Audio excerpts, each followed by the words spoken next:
Hi friends, నేను మీ RVS Reddy సార్ని.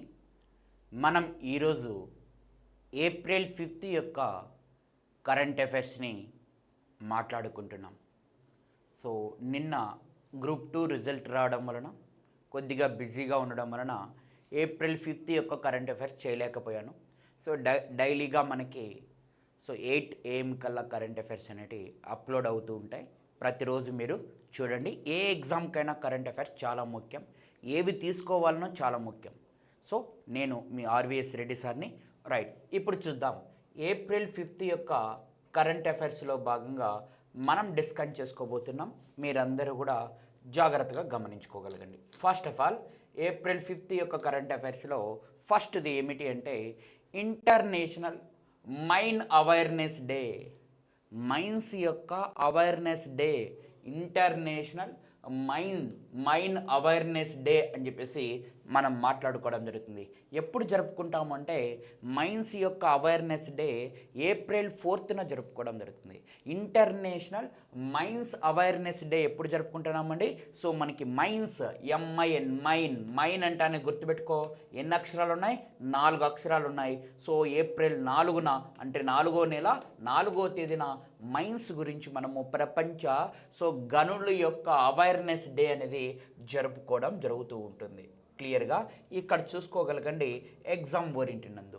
So April 4ను అంతర్జాతీయ మైన్ అవగాహన దినోత్సవంగా 2005 సంవత్సరం నుంచి 2005లో ఐక్యరాజ్య సమితి అసెంబ్లీ ఆమోదం తెలపడం వలన 2006 నుంచి దీన్ని మనము ఏం చేస్తున్నామంటే ఈ అంతర్జాతీయ మైన్స్ యొక్క అవగాహన దినోత్సవాన్ని జరుపుతున్నాం. దీని యొక్క థీమ్ ఏమిటి అంటే సురక్షిత భవిష్యత్తులు ఇక్కడ ప్రారంభమవుతాయి. సురక్షిత భవిష్యత్తులు ఇక్కడ ప్రారంభమవుతాయి. సురక్షిత భవిష్యత్తులు ఇక్కడ ప్రారంభమవుతాయి అనేది దీని యొక్క థీమ్గా మనం చెప్పుకోవడం జరుగుతుంది. So are you okay? Right, చాలా జాగ్రత్తగా గమనించుకోగలగాలి. నెక్స్ట్ కానీ చూసుకున్నట్లయితే మీ అందరికీ చెప్పాలి, సిపిసిఎల్ అనేది మీ అందరికి కూడా చెన్నై యొక్క సంబంధించిన ఏమిటి అంటే ఇక్కడ చూడాలి. చెన్నై పెట్రోలియం కార్పొరేషన్ లిమిటెడ్కి కొత్తగా నియమితులయ్యారు మేనేజింగ్ డైరెక్టర్ శంకర్ గారు.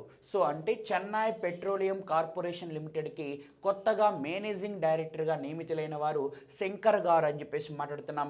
ఈ చెన్నై పెట్రోలియం కార్పొరేషన్ లిమిటెడ్ అనేది ఏ దానికి అనుబంధ సంస్థగా ఉంటుందంటే ఇండియన్ ఆయిల్ కార్పొరేషన్ లిమిటెడ్కి అనుబంధ సంస్థగా ఉంటుంది.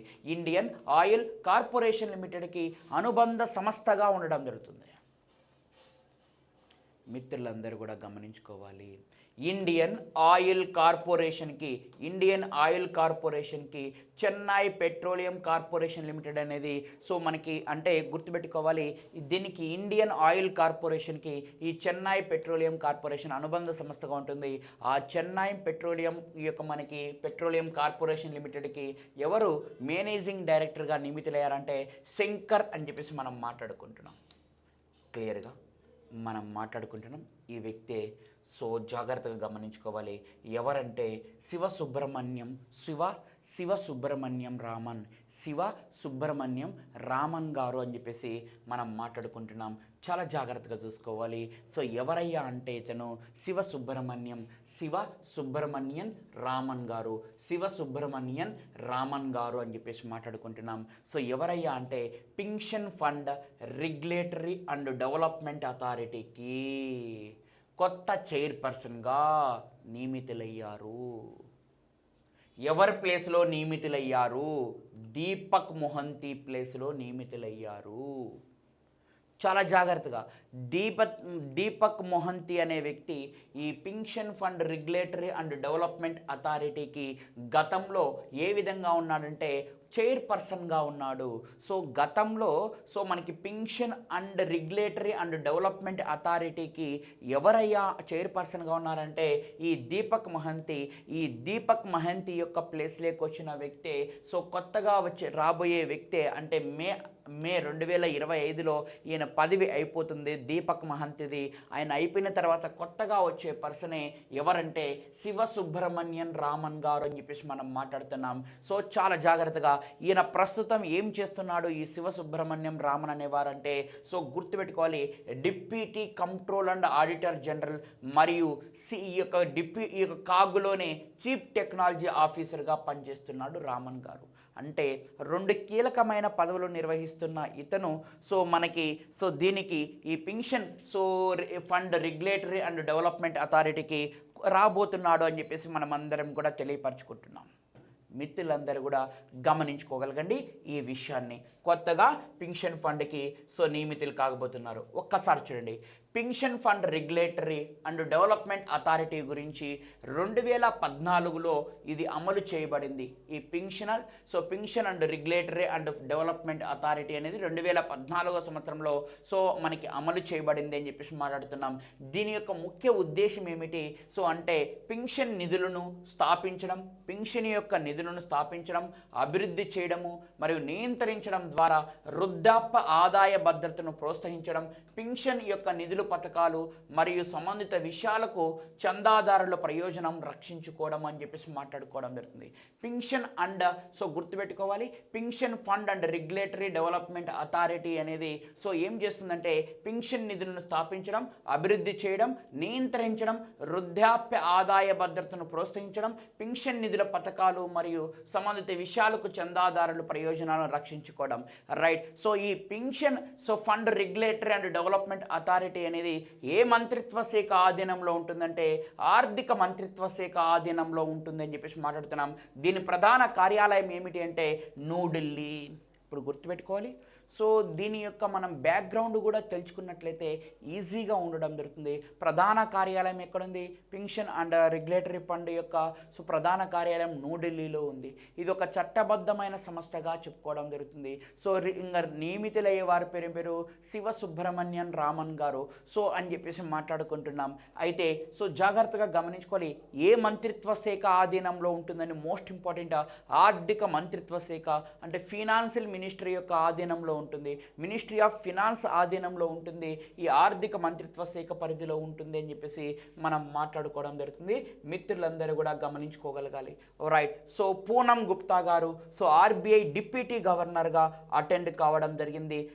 మనకి అపాయింట్మెంట్ కావడం జరిగింది. రైట్. చూసుకోవాలి, పూనం గుప్తా ఆర్బీఐ డిప్యూటీ గవర్నర్గా నియమితులయ్యారు. మొత్తం ఒక గవర్నర్ ప్లస్ 4 డిప్యూటీ గవర్నర్లు అనే వాళ్ళు ఉండాలి. ప్రస్తుతం 3 డిప్యూటీ గవర్నర్లు మాత్రమే ఉన్నారు. 4వ డిప్యూటీ గవర్నర్గా ఎవరు నియమితులయ్యారో చూద్దాం. రైట్. మోస్ట్ ఇంపార్టెంట్, జాగ్రత్తగా గమనించుకోవాలి. పూనం గుప్తా గారు ప్రస్తుతం ఎక్కడ చేస్తున్నారయ్యా అంటే ప్రస్తుతం న్యూఢిల్లీలోని national council of applied economics research డైరెక్టర్గా ఉన్నారు.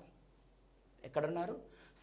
National council of applied economics రీసెర్చ్లో డైరెక్టర్ జనరల్గా ఉన్నారు పూనం గుప్తా గారు. ఇప్పుడు ఆర్బీఐకి డిప్యూటీ గవర్నర్గా 3 ఇయర్స్ పదవీ కాలం.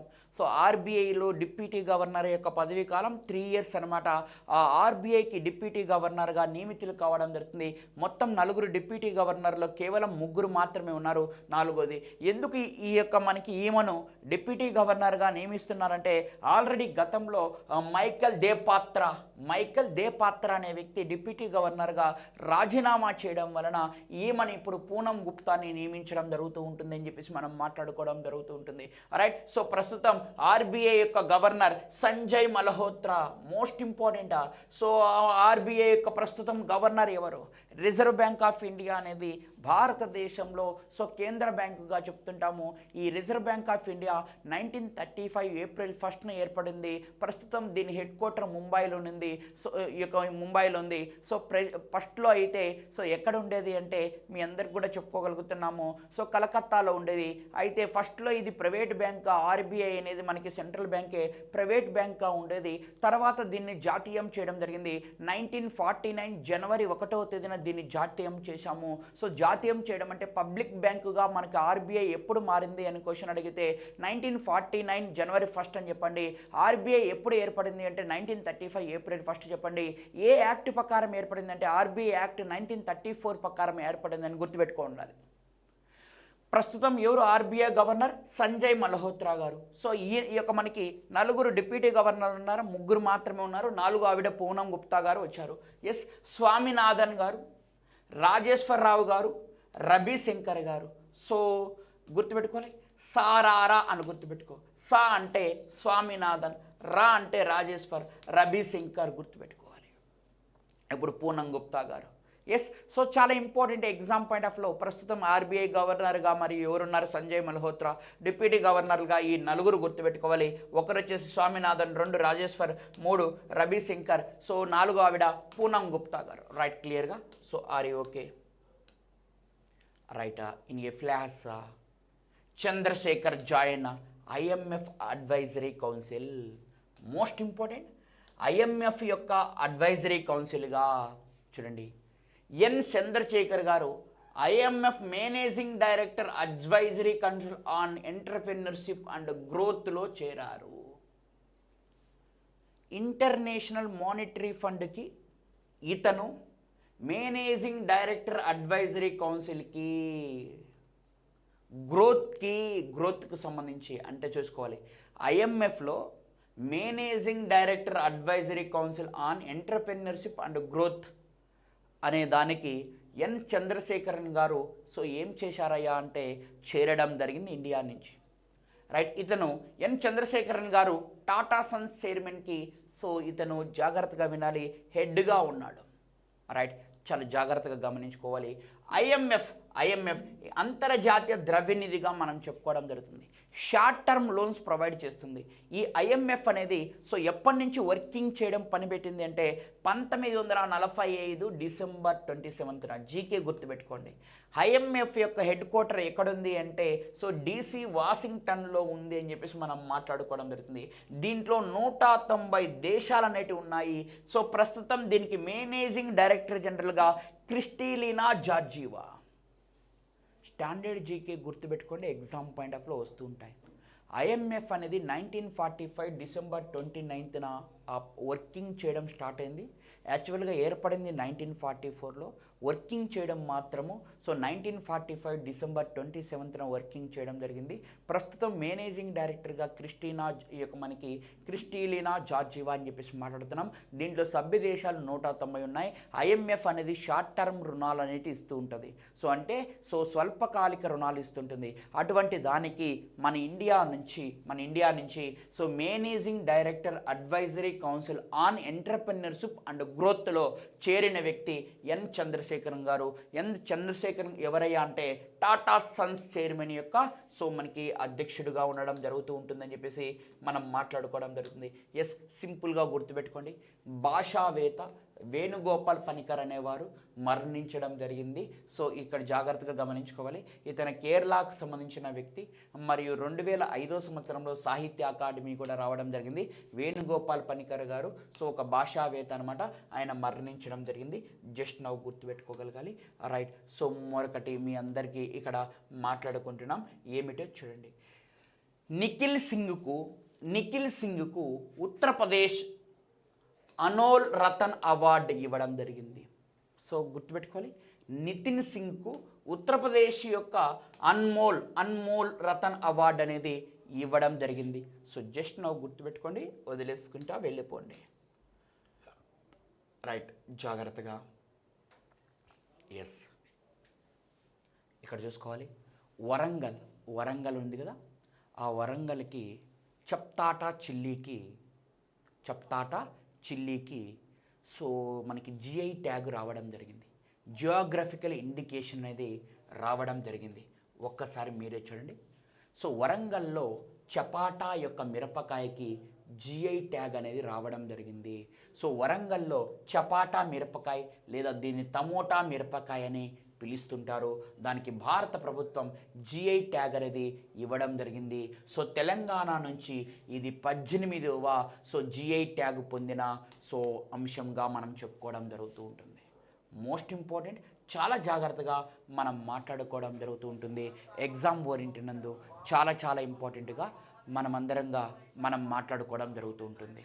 రైట్, సో ఇక్కడ చూసుకోవాలి. వరంగల్ యొక్క దానికి చపాటా మిరపకాయ చాలా సన్నగా ఉంటుంది, కానీ సో ఎక్కువ కారం ఉంటుంది. ఒక్కసారి మీరే చూడండి. సో అంటే సో ఇక్కడ సైజు తక్కువ, కారం ఎక్కువ, చపాటా మిరపకాయ అని చెప్పేసి జిఐ ట్యాగ్ పొందడం జరిగింది. తెలంగాణ నుంచి ఇది 18వ ప్రాజెక్టుగా మనం మాట్లాడుకోవడం జరుగుతుంది, 18వ వస్తువుగా మనం మాట్లాడుకోవడం జరుగుతుంది. అయితే తెలంగాణ నుంచి ఈ యొక్క మనకి తమిళనాడు నుంచి కూడా ఒక దానికి మళ్ళీ జిఐ ట్యాగ్ అనేది రావడం జరిగింది. సో ఈ యొక్క తెలంగాణ ఈ యొక్క మనకి తమిళనాడు నుంచి సో మనకి గుర్తుపెట్టుకోగలగాలి ఏమేమి వాటికి అంటే మీ అందరికి కూడా చెప్పుకుంటున్నామండి. కుంభకోణం తమలపాకుకు, తోవలై పూలదండ గుర్తుపెట్టుకోగలగాలి. సో ప్రణుతి జీడికి, మరియు పప్పు ప్రుణితి పాల పబ్జం అంటే బ్లాక్ ఫ్రూట్ అంటారు దీన్ని, చెట్టి కులం చిన్న ఉల్లిపాయి, పులియం గూడి ఆమ్ల సున్నం. సో గుర్తుపెట్టుకోవాలి. విరుతు నగర్ సాంబా వాత్ర పులనాడ్ రైస్కి, వీటన్నిటికీ గుర్తుపెట్టుకోవాలి. సో జిఐ ట్యాగ్ 8 వాటికి లభించడం జరిగింది. 8 వాటికి మనకి జిఐ ట్యాగ్ అనేది ఇవ్వడం జరిగింది అని చెప్పిస్తున్నాం. అందులో ముఖ్యమైనవి కుంభకోణం తమలపాకు, మరియు తొవలై పూలదండ, ప్రణుతి జీడి, మరియు పప్పు ప్రుణితి పాల పుబ్జం, మరియు చెట్టి కులం చిన్న ఉల్లిపాయ, ఈ యొక్క పులియం గూడి ఆమ్ల సున్నం, విరుతు నగర్ మరియు సాంబవాత్రమానాడు సో రైసు, ఇవన్నీ కూడా సో గుర్తుపెట్టుకోగలగాలి. రైట్. ఇటీవల కాలంలో ఇవి అడుగుతుంటాడు తమిళనాడులో. సో ఏవి జిఐ ట్యాగ్ పొందినాయి అంటే కుంభకోణం తమలపాకు, తొవలై పూలదండ, ప్రుణితి జీడి, పప్పు ప్రుణితి పాల పప్పుజం, చిట్టి కులం చిన్న ఉల్లిపాయ, పులియం గుడి ఆమ్ల సున్నం, విరుతు నగర్ సాంబవాత్రాల. క్లియర్. రైట్ అండి, మనం మాట్లాడుకుంటున్నాం. ఎస్. సో కేరళ నుంచి మనకి కేరళ నుంచి ఒకటి జిఐ ట్యాగ్ పొందడం జరిగింది. అది ఏమిటో మీ అందరికీ చెప్తున్నాను. కేరళలోనే కన్నాడిప్పాయకు సో జిఐ ట్యాగ్ పొందడం జరిగింది. ఈ కన్నాడిప్పాయిది అనేది ఏమిటి అంటే మొట్టమొదటి చూడండి జిఐ ట్యాగ్ పొందిన మొదటి గిరిజన హస్తకళ ఉత్పత్తిగా నిలిచడం జరిగింది. భారతదేశంలో జిఐ ట్యాగ్ పొందిన మొట్టమొదటి గిరిజన ఉత్పత్తి ఏమిటి అంటే సో కేరళలోనే కన్నాడిప్పయ్య. సో అంటే ఈ కన్నాడిప్పయ్య అనేది ఏమిటి అంటే ఏమి లేదండి, ఒక చాపలాగా ఉంటుంది, ఒక అద్దం చాపలాగా ఉంటుంది అనమాట. సో ఒక్కసారి చూసుకోగలగాలి. వేసవి కాలంలో చాలా ఉపయోగపడుతుంది. ఇదో ఈ చాప అని చెప్పేసి మనం మాట్లాడుకుంటున్నాం. ఇది గిరిజనులు ఉత్పత్తి చేస్తుంటారు. కన్నాడిప్పయ్య అనే చాప very very very very important. ఈ కన్నాడిప్పయ్యకు జిఐ ట్యాగ్ రావడం జరిగింది. కేరళకు సంబంధించినది అనమాట. మొట్టమొదటిసారిగా గిరిజనుల చేత ఉత్పత్తి చేయన వాటికి సో మనకి జిఐ ట్యాగ్ పొందడం జరిగింది. కేరళకు సంబంధించిన వారు సో గుర్తుపెట్టుకోగలగండి. ఇక్కడ ప్రధానంగా ఉరాలి, మునాన్, ముతువా, మలయాన్, కదర్ ఈ యొక్క గిరిజన సంఘాలు. సో వీళ్ళు ఈ కదర్ గిరిజన సంఘాల వాళ్ళు వీళ్ళందరూ ఈ కన్నాడిప్పాయ అనే ఒక చాప అద్దం యొక్క చాపని సో రూపొందించుకోవడం జరుగుతూ ఉంటుంది. సో శీతాకాలంలో వెచ్చదనాన్ని, సో వేసవి కాలంలో చలిదనాన్ని మనకు అందిస్తుంటుంది ఈ చాప. ఈ చాప యొక్క ప్రత్యేకత శీతాకాలంలో ఏదైతే చలికాలం ఉంటుందో ఆ చలికాలంలో మనకి వేడినిస్తుంది, వేడి కాలంలో మనకి చలినిస్తుంది. అటువంటి చాపే ఇది అని చెప్పేసి మాట్లాడుతున్నాం. కన్నాడిప్పాయ. రైట్. క్లియర్గా చాలా జాగ్రత్తగా గమనించుకోవాలి. Another question. సో చాలా జాగ్రత్త చూడండి. సముద్రంలో ఏ విధంగా మారిపోతుందో ఒక్కసారి గమనించండి. ఇది సముద్రం అన్నమాట. ఈ సముద్రం ఏ విధంగా మారిపోతుందో ఒక్కసారి మీరందరూ కూడా గమనించండి. ఏం లేదండి, ఇక్కడ చూసుకోవాలి. ఇక్కడ బయోలూమినిసెట్ బ్లూ ముకోచి బ్యాక్ వాటర్, ఇది ఈ అంశం గుర్తుపెట్టుకోండి. బయోలూమినిసెట్ బ్లూ ముకోచి బ్యాక్ వాటర్ అనమాట. ఈ దృశ్యం ఇప్పుడు దానికి చూపించింది అది. దీనివలన ఈ బయోలూమినిసెట్ బ్లూమ్ ముక్కోచి బ్లాక్ వాటర్ వలన సముద్ర జీవులు, స్థానిక మత్స్యకారుల వర్గాలపై పర్యావరణ ఆందోళన అనేది సో అంటే సముద్రం నాశనం అయిపోతుంది. మత్స్యకారులు అనే వాళ్ళు దీని వలన దెబ్బతింటున్నారు. దీనికి ప్రధాన కారణమైన సో జీవిలో ఒకటైన ఏమిటి అంటే ఒకటి నొక్టిలూకా సెంటిలాన్స్ అనే ఒక సూక్ష్మ plankton. Most important exam point of వ్యూలో. అంటే రేపు క్వశ్చన్ అడుగుతాడు, బయోలూమినిసెట్ బ్లూ మొక్కోచి బ్లాక్ వాటర్కి సో ఇట్లా రావడానికి, ఆ బ్లాక్ వాటర్ సముద్రంలో రావడానికి ప్రధాన కారణమైన ఒక జీవి ఏమిటి అంటే నొక్టిల్యూకా సెంటినాలస్, ఒక సూక్ష్మ ప్లాంక్టన్ అని చెప్పేసి మనం మాట్లాడుకుంటున్నాం. ఈ జీవి ఏం చేస్తుందయ్యా అంటే సహజ కాంతి ఉద్గరణ, ఏదైతే కాంతి పడుతుందో సముద్రం పైకి, ఆ కాంతిని ఏం చేస్తుందయ్యా అంటే గుర్తుపెట్టుకోగలగాలి. సో చెదిరించినప్పుడు ప్రకాశించే ప్రభావాన్ని ఉత్పత్తి చేసే సూక్ష్మజీవులు కలుగుతుంది. ఆ కాంతిని సో ఏం చేస్తుందంటే ఎట్లంటే అట్లా చల్లా చెదరంగా పోయేటట్లు సముద్రంలో చేయడం జరుగుతుంది. తద్వారా సముద్రంలో ఉండే జీవులు బతకలేకపోతున్నాయి. దాన్నే మనం ఏమంటామంటే బయోలూమిసెట్ బ్లూ మొక్కోచి అంటాము. దానికి ప్రధాన కారణమైన జీవి ఏమిటి అంటే నొక్టిల్యూకా సెంటినాలస్ అనేది ఒక సూక్ష్మ ప్లాంక్టన్ అన్నమాట. అది అని చెప్పేసి మనం మాట్లాడుకోవడం జరుగుతుంది. Most important exam point of లో మీరందరూ కూడా గుర్తుపెట్టుకోగలగాలి ఈ విషయాన్ని. సో బీచ్లు వీటి వలన చాలా దెబ్బతింటున్నాయి అని చెప్పేసి నేను అందరు కూడా చెప్తున్నాను. ఎస్, చాలా జాగ్రత్తగా. సో ఇటీవల కాలంలో హర్యానా ప్రాంతంలో హరప్పా నాగరికత లేదా సింధు నాగరికతకు సంబంధించిన రెండు ప్రదేశాలు అనేటి మనకు బయటపడడం జరిగింది. ఎస్, చాలా జాగ్రత్తగా. సో ఇటీవల కాలంలో సింధు నాగరికత లేదా హరప్పా నాగరికత, సింధు నాగరికత లేదా హరప్పా నాగరికత. సో ఈ సింధు నాగరికతకు సంబంధించి లేదా హరప్పా నాగరికతకు సంబంధించి సో మనకి 2 ప్రాంతాలు బయటపడడం జరిగింది. ఆ 2 ప్రాంతాలు ఏమిటి అని క్వశ్చన్ అడుగుతాడు. Most important exam point of వ్యూలో మీ అందరూ కూడా గమనించుకోగలగండి. ఎస్, మితాతల్ మరియు త్రిగానా అనేటి త్రిగానా మరియు మితాతల్. ఈ మితాతల్ మరియు త్రిగానా అనేది హరప్పా ప్రదేశాలన్నమాట. హర్యానా ఇవి క్వశ్చన్ అడుగుతాడు డైరెక్ట్గా. ఇటీవల కాలంలో సింధు నాగరికత లేదా హరప్పా నాగరికతకు సంబంధించిన ప్రాంతాలు హర్యానాలో బయటపడ్డాయి. ఆ 2 ప్రాంతాలు ఏమిటి అని క్వశ్చన్ అడుగుతాడు. మితాతల్ మరియు త్రిగానా అనేది బయటపడడం జరిగింది అని చెప్పేసి మనమందరం కూడా చెప్తున్నాం. ఏ జిల్లాలో? హర్యానాలోని భివానీ జిల్లాలో ఈ 2 ప్రాంతాలు అనేవి బయటపడడం జరిగింది. So are you okay? చాలా జాగ్రత్తగా గమనించుకోగలగాలి. సో ఎగ్జామ్ పాయింట్ ఆఫ్ లో మీ అందరికి కూడా చెప్పుకోవడం జరుగుతుంది. ఈ మితాతల్ సైట్లో సో గుర్తుపెట్టుకోవాలి ఏం బయటపడినాయి అంటే ఇంతకుముందు గతంలో సో 1913వ సంవత్సరంలో గుప్త రాజవంశంలో అత్యంత ప్రసిద్ధుడైన సముద్రగుప్తుడి యొక్క నాణ్యాలు కూడా ఇంతకుముందు బయటపడడం జరిగింది. ఇప్పుడు మళ్ళీ సింధు నాగరికతకు సంబంధించిన అంశాలు, ఈ త్రిజ్ఞాన అనేది మొదటి చాల్కోలిథిక్ వ్యవసాయ సమాజాలు అనేటి ఇక్కడ మనకి సో బయటపడడం జరిగింది. సో ఆ 2 ప్రదేశాలు గుర్తుపెట్టుకోండి. మిగతా అంశం అనేది అవసరం లేదు అని చెప్పేసి మనం మాట్లాడుతున్నాం. జపాన్లోని టోక్యోలో 7వ ఇండియా జపాన్ సముద్ర వ్యవహారాల సమావేశం అనేది జరగడం జరిగింది. సో జపాన్లో టోక్యోలో జరిగిన 7వ ఇండియన్ జపాన్ సముద్ర వ్యవహారాల సమావేశన సమ్మిళిత వృద్ధికి అనుకూలమైన సురక్షితమైన సముద్ర వాతావరణాన్ని కొనసాగించే మార్గాలలో భారత జపాన్ అనేటివి ఉన్నాయి. సో భారత ప్రతినిధి బృందానికి జాయింట్ సెక్రటరీగా ఎవరు నియమితులయ్యా? మనకి ఎవరు నాయకత్వం అంటే మువాస్ పుయి సావాని సో అనే వాళ్ళు నాయకత్వం వహించడం జరిగింది అని చెప్పేసి మనం మాట్లాడుకోవడం జరుగుతూ ఉంటుంది. రైట్, వాళ్ళకైతే కాశీ వాబారా యుకాటాకా అనేవాళ్ళు, సో టాకా అనేవాళ్ళు సో దానికి నాయకత్వం వహించింది. సో జస్ట్ నా గుర్తుపెట్టుకోండి. రైట్, ఫైనల్గా చూసుకున్నట్లయితే మీ అందరికి కూడా సో ఇది Aditya Birla memorial polo cup అనమాట. సో గుర్తుపెట్టుకోవాలి, Aditya Birla memorial polo cup అనమాట 2025లో. సో ఎవరు గెలుచుకున్నారయ్యా అంటే గుర్తుపెట్టుకోవాలి, Aditya Birla memorial polo cup విజేత రజనీ గదా అచీవర్స్. ఇది సో ఏప్రిల్ 5 యొక్క కరెంట్ అఫైర్స్. ఒక్కసారి వీటిని క్విక్గా రివిజన్ చేసుకొని సో అంటే క్విక్గా మనం ఈరోజు ఏం తెలుసుకున్నాము అనేది కరెంట్ అఫైర్స్లో ఫస్ట్ వన్ జాగ్రత్తగా గమనించుకోండి. First current affairs international mines day, so mines awareness day. So మనం ఏప్రిల్ 4 అని గుర్తుపెట్టుకోండి.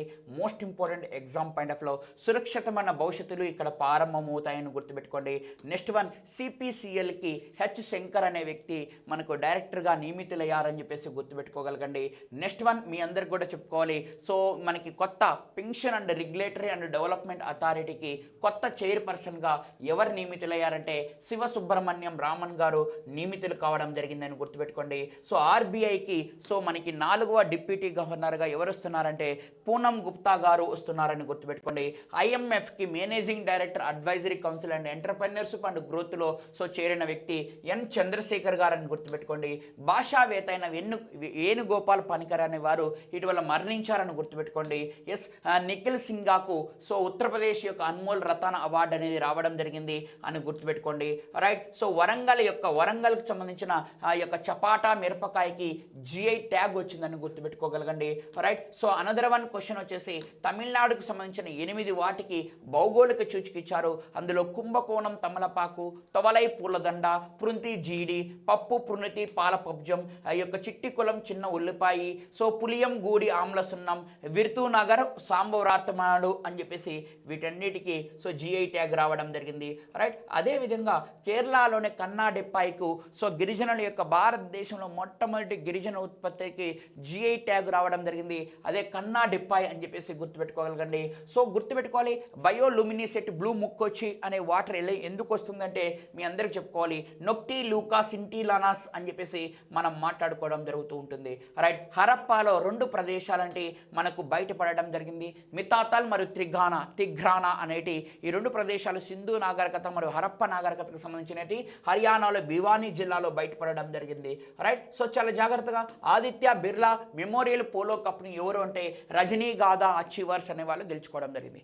ఇది ఫ్రెండ్స్. సో ఏప్రిల్ 5 యొక్క కరెంట్ అఫైర్స్ మీకు నచ్చినట్లయితే ఈ వీడియోని లైక్ చేయండి, షేర్ చేయండి. సో మన హెచ్ఆర్ ఇన్స్టిట్యూట్ యూట్యూబ్ ఛానల్ని సబ్స్క్రైబ్ చేసుకోండి. సో ఈ యొక్క మీకు ఖచ్చితంగా కరెంట్ అఫైర్స్ ప్రతిరోజు నేను అందించే బాధ్యత నాది. ఈ యొక్క మనకి ప్రతి సండే మనకి ఎంసీక్యూస్ లైవ్ సెక్షన్ అనేది ఉంటుంది. ఆ వీక్కు సంబంధించిన అన్నీ కూడా ఎంసీక్యూస్ లైవ్ సెక్షన్ని నేను వివరించడం జరుగుతుంది. Thank you, all the best. So నేను మీ ఆర్వీఎస్ రెడ్డి సార్ని.